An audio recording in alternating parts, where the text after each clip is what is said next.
Hey everyone, it's Colleen, and today I want to talk about something that surprises a lot of people, especially those who are still working at the age of 65. So, if you're turning 65 and you plan to keep working, you may think Medicare doesn't apply to you yet. But here's the important part. You still need to tell your HR department whether or not you're electing to take Medicare. And if you don't, you could face a lifetime of penalties and gaps in your insurance coverage later on. So let's break down why this matters. So Medicare starts counting from the month you turn 65. So even if your employer has health insurance, Medicare wants to know whether you're enrolling or deferring. You get a 7-month initial enrollment period. That's 3 months before your birthday month, and then 3 months after. So if you ignore it or assume that your employer plan covers everything automatically, that's where the trouble begins. So HR must classify your coverage correctly. So your employer needs to document whether your company health insurance will remain your primary coverage or whether Medicare will be your primary.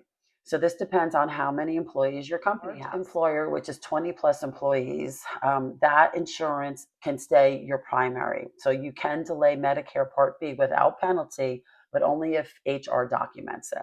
If you have a smaller employer, which is under 20 employees, Medicare will become your primary. Your employer plan becomes your secondary.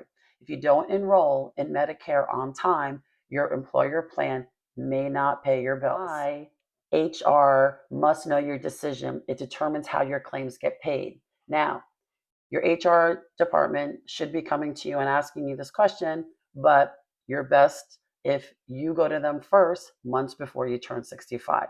Okay. So now if you don't tell HR, you may get a lifetime penalty. If you delay Medicare Part B without having valid employer coverage on file, Medicare assumes you went uninsured. And what's the penalty? 10% increase in your Part B minimum for every year you waited. And the penalty lasts for the rest of your life. So we don't want that. You can also be denied enrollment later. If you don't inform HR and skip Medicare by accident, you might have to wait until the next general enrollment period, which is usually January through March, and your coverage won't start until July. So that creates a big gap, especially dangerous for anyone with ongoing medical needs.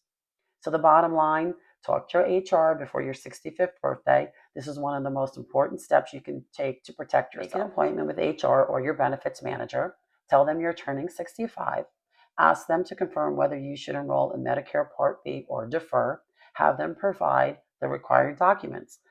Whether you keep working another 2 years or 10 years, make the right Medicare election at 65 helps you avoid penalties, coverage gaps, and unnecessary stress later, which who wants that? Like this video, please subscribe and share it with anybody who you feel could benefit. I appreciate you watching. Thank you.